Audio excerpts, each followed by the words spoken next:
और किसका लीजिए नाम। मात पिता गुरु अपना भई अलग पुरुष का नाम। शब्द विवेकी पारखी सेवा से सीनो।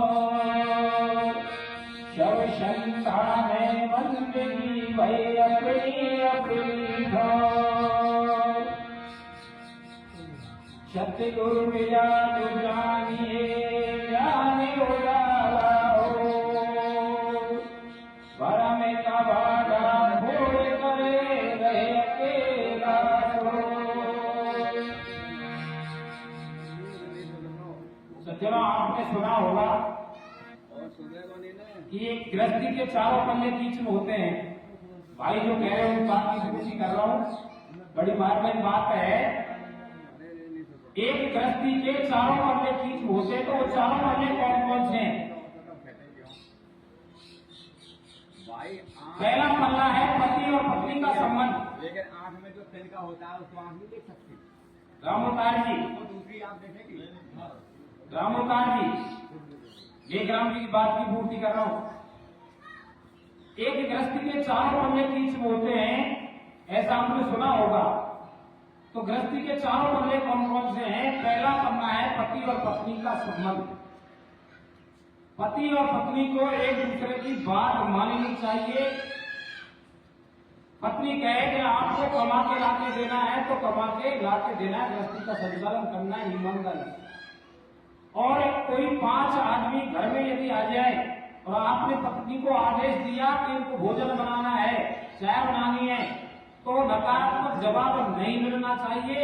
ये पहला पल्ला है। जब दोनों एक दूसरे का साथ ईमानदारी से रहेंगे तो गृहस्थी सुखपूर्वक आगे बढ़ेगी। दूसरा पल्ला है माता पिता का।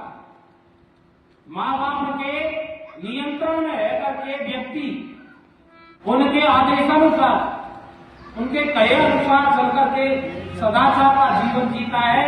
उस पाठशाला में मानवता का पाठ पढ़ता है और उसकी काया में गुण बढ़ते हैं और वो सदाचारी होकर के समाज में अपना नाम कमाता है। तीसरा पल्ला है संतान का। जब किसी व्यक्ति की संतान होती है तो प्रत्येक बच्चे ये चाहते हैं कि हमारे माँ बाप हमको ठीक से परवरिश दें, हमारे अंदर संस्कार दें, हमको ठीक से पढ़ाएं। कोई ऐसा कृत्य नहीं करें जिससे हमारा जीवन अंधकार में हो जाए, समाज में हमको कोर्ट का भाजन करना पड़े, आगे हमको दुख पाना पड़े। चौथा पन्ना है गुरु का। गुरु के निर्देश में रह करके, गुरु के शब्द का सार समझ करके व्यक्ति अपना जीवन धन्य कर सकता है। और जिस परम सत्य की बात चल रही है उसकी भी प्राप्ति गुरु के शब्द का सार उसके साथ स्फूर्ति जोड़ करके प्राप्त किया जा सकता है। गुरु कभी कुमार्ग नहीं बताता है, सद्मार्ग की ओर प्रेरित करता है। आपने यह भी सुना होगा कि व्यक्ति के 3 साथी होते हैं। तो वो 3 साथी कौन कौन से हैं? ये बड़ी मार्मिक बात है।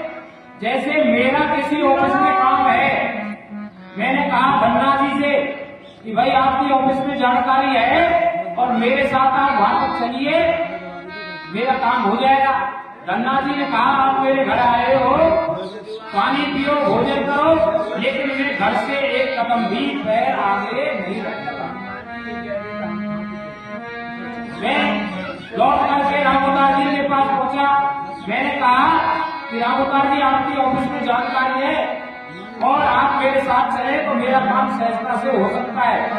रामोतार जी का जवाब है आप मेरे घर आए हो, पानी पीजिए, भोजन करिए, लेकिन मैं आपके साथ तो चलूंगा, लेकिन ऑफिस के दरवाजे तक चलूंगा, अंदर नहीं रुकूंगा। मैं लास्ट में राजा राम जी के पास गया हताश होकर के कि राजा राम जी आपकी जानकारी है, महुआ ऑफिस में आप मेरे साथ चलिए। तो राजा राम जी ने जवाब दिया भाई भोजन करो, पानी पियो और कुछ देर में मैं आपके साथ चलूंगा और 8 से 12 आपका काम बनवाऊंगा और साथ दूंगा। तो बंधुओं, पहला साथी है रुपया। जब इस काया को हम त्यागते हैं तो रुपया हमारे घर पर ही रह जाता है, और दूसरा साथी है हमारे सगे संबंधी, जो हमको शमशान घाट तक ले जाते हैं लेकिन उस परमात्मा के दरबार तक नहीं पहुंचाते हैं। तीसरा साथी हमारा है हमारे सत्कर्म। जीवन में हमने जो सत्कर्म किए हैं वही परमात्मा के दरबार तक हमको पहुंचा सकते हैं। हम चाहे कितनी माला फेर लें और चाहे कितने ही तीर्थ यात्रा कर लें, चाहे कितनी झालर सिंह बजा लें, हमको मुक्ति का रास्ता केवल कर्म दिखा सकता है। महात्मा बुद्ध ने कर्म को ही पुनर्जन्म का कारण बताया है। जब तक मनुष्य का कर्म नहीं सुधरता है उसको बार बार देही धारण करनी पड़ती है, चोला बदलना पड़ता है।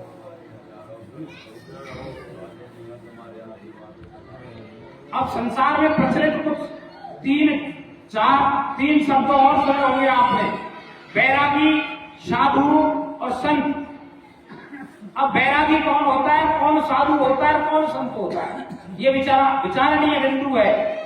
लेकिन संतमती बताता है इस बात को, जिस काया में राग द्वेष नहीं है और जो अनासक्त है, किसी के प्रति आसक्ति नहीं है, सो बैरागी है। और जिसने काया की बुराइयों पर विजय प्राप्त करना चालू कर दिया और आध्यात्मिक मार्ग में आगे बढ़ गया, उसकी खोज जारी है और उस सत्य की कुछ झलक पाली है, शरीर की साधना करने में लगा हुआ है, सो साधु है। और संत वो है जिसने काया की संपूर्ण बुराइयों को खत्म कर लिया और उस परम सत्य को जान लिया, उसकी प्राप्ति कर ली और समाज को मार्गदर्शन कर रहा है, सो ही संत है। संत गृहस्थ में भी हो सकता है और गृहस्थ से बाहर भी हो सकता है, तीनों कैटेगरी गृहस्थ में भी हो सकती है। अब पाप की बहुत चर्चा चलती है कि भाई पाप मत करो, लेकिन पाप कितने प्रकार के हैं, कौन कौन से हैं? अब पाप 3 प्रकार के मूल रूप से, कायिक पाप, वाचिक पाप और मानसिक पाप।